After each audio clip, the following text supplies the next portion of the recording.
30억 있는 아버지가 여자친구한테 8천만 원 준 이유. 60대 중반 아버지가 재혼을 앞두고 계셨어요. 퇴직금이랑 부동산 합쳐서 30억 정도 되셨거든요. 어머니 돌아가신 지 7년, 이제 좀 웃으시는 것 같아서 다행이다 싶었죠. 그런데 한 달 전 그 여자분이 전화를 하셨어요. 오빠, 급한 일이 생겨서요. 3천만 원만 빌려주실 수 있을까요? 아버지는 바로 통장 찾으러 가시더라고요. 저는 걱정됐지만 그러려니 했어요. 그런데 일주일 뒤 아버지한테서 전화가 왔습니다. 아들아, 그분이 또 급한 일이 생겼다는데 이번엔 5천만 원 좀 빌려드리려고. 그 순간 확신했어요. 이건 아니다. 아버지, 제가 지금 바로 갈게요. 그분도 집으로 오시라고 하세요. 그래서 아버지 댁으로 갔어요. 아버지는 3층에 사시는데 계단으로 올라가다가 복도에서 목소리가 들렸습니다. 그 여자가 현관 앞에서 통화 중이었어요. 제가 올라오는 줄은 몰랐던 거죠. 저는 계단에서 멈춰서서 숨을 죽였습니다. 응, 벌써 8천 받았어. 다음엔 억 단위로 받을 거야. 어차피 30억 있는 양반이니까. 이 양반 착해서 금방 믿더라. 다음 달 결혼하면 통장도 합치자고 할 거야. 그 순간 소름이 돋았습니다. 저는 그 통화를 녹음했어요. 녹음을 마치고 천천히 올라갔습니다. 그 여자는 깜짝 놀라며 통화를 끊었어요. 얼굴이 하얗게 질려 있었습니다. 집 안으로 들어와 거실에 앉았습니다. 잠시 침묵이 흐르다가 제가 조용히 물었죠. 급한 일 해결되셨어요? 아, 덕분에 잘 해결됐어요. 그 순간 저는 휴대폰을 꺼내 녹음 파일을 틀었습니다. 아버지 얼굴이 굳어지시더라고요. 동생이 수술해야 한다고 하지 않았나요? 그 여자는 나가려고 했습니다. 제가 문 앞을 막았어요. 가시기 전에 8천만 원 돌려주시죠. 아니, 그게 지금은 돈이 없어요. 그럼 경찰에 신고하겠습니다. 그 여자는 떨리는 손으로 휴대폰을 꺼냈어요. 잠시만, 지금 바로 보내드릴게요. 그 자리에서 8천만 원이 이체됐습니다. 며칠 뒤 아버지가 제 손을 꼭 잡으시면서 고맙다고 하셨어요. 욕심이 과하면 결국 스스로 무너지고 증거만 있으면 돌려받을 수 있더라고요. 황혼에 만난 인연이라고 다 진심은 아닙니다. 재산 많으신 어르신들 꽃뱀 조심하셔야 해요. 속이 다 시원하셨다면 구독과 좋아요 한번 눌러주세요. 20년 학대하던 시어머니 이혼한 지 10년 후 요양원 오라네요. 요양원이요? 시어머니요? 이혼한 지 10년인데 왜 나한테 전화가 와요? 솔직히 말하면 시어머니한테 벗어나려고 20년 지옥을 버텼어요. 그런데 10년 만에 내가 그 사람을 찾아갔습니다. 1995년 결혼하고 매일 새벽 5시부터 밥, 빨래, 청소. 시어머니는 항상 며느리 주제라며 밥이 짜다고 제 뺨을 때렸어요. 남편은 늘 자기 엄마 편이었죠. 20년 진짜 영혼까지 갉아먹히는 기분이었어요. 결국 2015년에 도망치듯 이혼했죠. 마지막 말은 내가 나가면 후회할 줄 알아. 라고 했어요. 저주였죠. 혼자가 되니 살 것 같았어요. 작은 카페를 시작했고 새벽부터 밤까지 일했습니다. 5년 만에 지점 5개로 확장하고 저를 아껴주는 사람과 재혼도 했어요.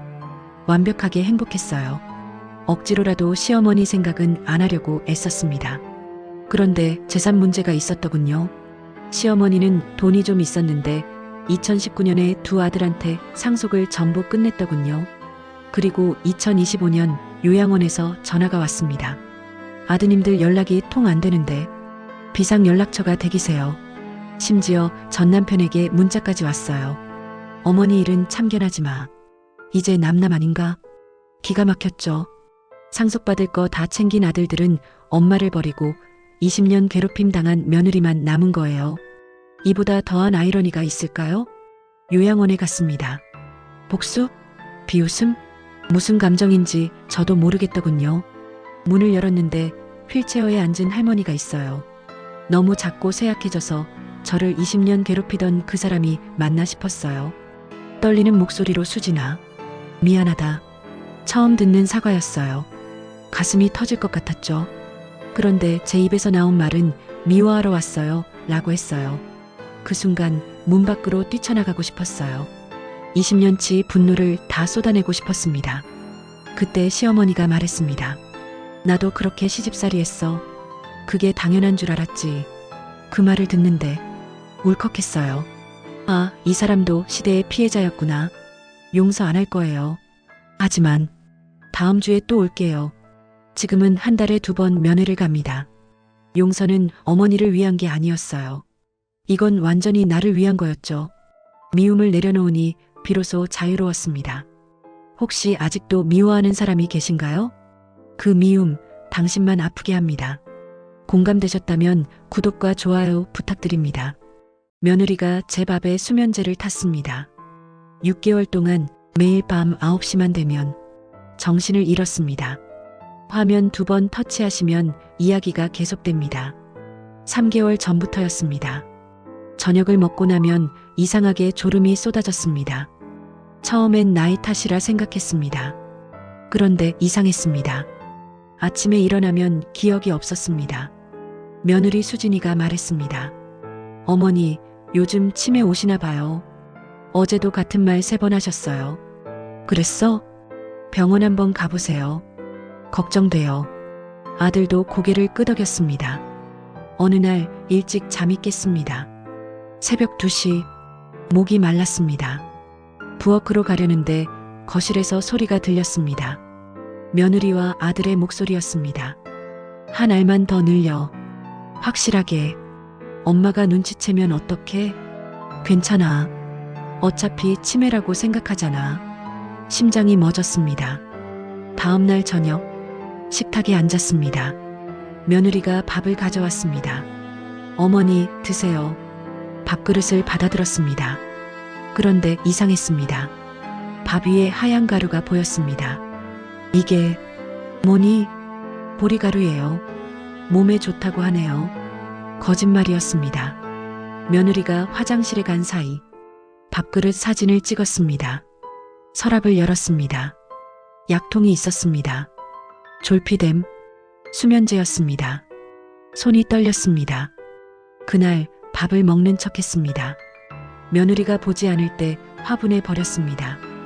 밤 9시, 어머니 주무세요. 내일 병원 가야죠. 그래. 방으로 들어갔습니다. 하지만 잠들지 않았습니다. 새벽 1시, 문틈으로 소리가 들렸습니다. 오늘 왜 안 자지? 약 먹였는데. 확인해봐. 혹시 뱉었나? 문이 열렸습니다. 저는 자는 척했습니다. 며느리가 제 얼굴을 들여다봤습니다. 그리고 혀를 찼습니다. 오래 사네. 다음 날 짐을 쌌습니다. 며느리가 장 보러 간 사이 집을 나왔습니다. 그리고 경찰에 신고했습니다. 손에 들고 나온 약통과 사진을 보여줬습니다.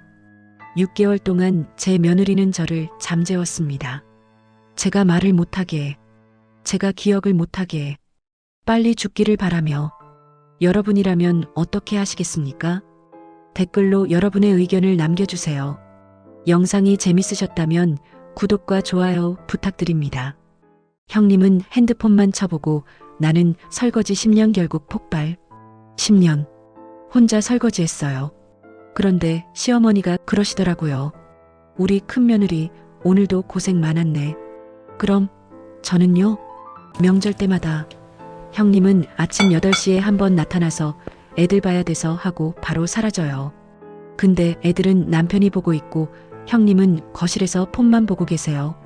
저는 새벽 5시 30분부터 일어나서 시댁 가서 오전 11시까지 쉬지도 않고 일해요. 점심 차리고 설거지하고 다시 저녁 준비. 저녁 9시가 되어서야 부엌 나와요.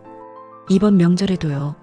설거지 열심히 하고 있었는데 형님이 부엌 갔다가 물 한 잔 따라 마시고 자기가 쓴 컵까지 싱크대에 탁 놓고 가더라고요. 그 순간 10년치 참았던 게 확 올라왔어요. 거실 나갔는데 시어머니가 형님한테 우리 큰며느리 오늘도 고생 많았네 하시는 거예요. 저도 모르게 말이 나왔어요. 어머니, 저는 안 고생했나요? 분위기가 확 얼어붙었어요. 시어머니 표정이 굳으시더니 너도 했지. 근데 큰며느리는 애들도 있잖니. 그때요. 남편이 말했어요. 결혼 10년 만에 처음으로. 엄마, 형수님은 오늘 거실에서 폰만 보고 계셨는데요. 시어머니 표정이 미묘하게 변하는 게 보였어요. 형님이 얼른 말했어요. 아니, 나 애들 보느라 잠깐 쉰 거야. 그때 시아버지가 한마디 하셨어요. 애들은 큰아들이 데리고 2시간 전에 나갔잖아. 형님은 표정이 완전 얼어붙었죠. 다음 날 아침 시어머니가 저를 찾아오셨어요. 어제 내가 좀 그랬지? 사실 큰 며느리가 애들 있으니까 더 힘들 거라고만 생각했어. 미안하다. 진심이 느껴졌어요. 저도 눈물이 나려고 했어요. 애 없다고 제가 덜 힘든 건 아니에요. 저도 명절 때마다 진짜 힘들었어요. 시어머니가 제 손 꼭 잡으시면서 알겠어. 이제부터 다 같이 하자. 다음에 점심 준비할 때였어요. 시어머니가 직접 형님 부르셨어요. 애들은 남편이 보면 돼. 너도 부엌 와. 형님 표정 진짜 볼만했어요. 설거지할 때도 시어머니가 이제 돌아가면서 하는 거다. 딱 규칙을 정하셨거든요. 지금은요? 명절 때 진짜 다 같이 해요. 시어머니도 저한테 고생했어 라고 먼저 말씀해 주시고요. 10년 참지 말고 진작 말할 걸 그랬어요. 여러분도 혹시 참고 계시면 말하세요. 안 바뀔 것 같아도 말해야 바뀌더라고요. 공감되셨다면 구독과 좋아요 부탁드립니다. 상견례장에서 식사비 120만 원 내고 아버지가 펑펑 울며 나왔어요. 1억 2천만 원 들고 간 상견례에서 37년 모은 우리 가족 전부였는데 신부 어머니 한마디에 펑펑 울었습니다. 상견례 3일 전 아버지가 적금 8천만 원 해지하셨죠. 저도 4천만 원 통장 정리했어요. 1억 2천이면 평택이나 안산 쪽 충분하지 않을까? 근데 신부 쪽이 강남인데 그때만 해도 설마 했죠. 강남 호텔 레스토랑 1인 코스 20만 원. 신부 어머니는 우리를 계속 평가하시더라고요. 신혼집 계획은 전세 자금 1억 2천 준비했습니다. 신부 어머니 표정이 딱 굳었어요. 1억 2천으로 요즘 어디 전세가 되나요? 평택이나 안산 쪽은 안 됩니다. 우리 딸이 거기서 어떻게 살아요? 최소한 분당은 되어야죠. 아버지가 30년 일하신 공장이 바로 그 안산이었거든요. 분당은 4억 이상인데요. 그러니까요. 대출은 1억 3천 정도 생각하고 있습니다. 2억 5천으로 분당도 빠듯하잖아요. 동탄이나 광교는요? 안 됩니다. 더 이상은 어려울 것 같아요. 우리 딸이 경기도에서 어떻게 살아요? 신부 어머니가 태블릿을 꺼내셨어요. 제가 알아봤어요. 수지 3억, 분당 4억, 판교 5억. 최소한 분당은 되어야 우리 딸이 살만하죠. 아버지 손이 테이블 밑에서 떨렸어요. 우리 딸 서울대 나왔는데 격이 맞는 곳에서 살아야죠. 두 분 집 담보로 대출 받으시면 되잖아요. 그 순간 뭔가 끊어졌어요. 저는 일어났어요. 죄송합니다. 제가 착각했네요. 어머님, 이 8천만 원은 아버지가 35년 모으신 돈, 4천만 원은 제가 7년 모은 돈입니다. 대출까지 해서 2억 5천. 평택도 안산도 갈 수 있어요. 근데 어머님은 전부 격이 안 맞다고 하셨죠. 그럼 격이 안 맞는 건 그 지역이 아니라 지역으로 사람을 나누는 어머님 생각 아닐까요? 미안해 수진아. 난 사는 곳으로 사람을 판단하는 집안과는 가족이 될 수 없을 것 같아. 식사비는 저희가 낼게요. 120만 원. 6명 전부요. 격에는 모자라도 인격은 지키고 싶으니까요. 나오는데 아버지가 우셨어요. 그 돈으로 평택에 전세 얻었어요. 1년 반 뒤 다른 사람과 결혼했고 지금 아내는 시댁에 반찬 만들어 오고 장인어른은 아버지랑 소주 드세요. 집은 분당이 아니지만 이웃이 인사하는 곳입니다. 2억 5천의 가치는 어떻게 모았느냐로 정해지는 거 아닐까요? 공감되셨다면 구독과 좋아요로 두 사람을 응원해주세요.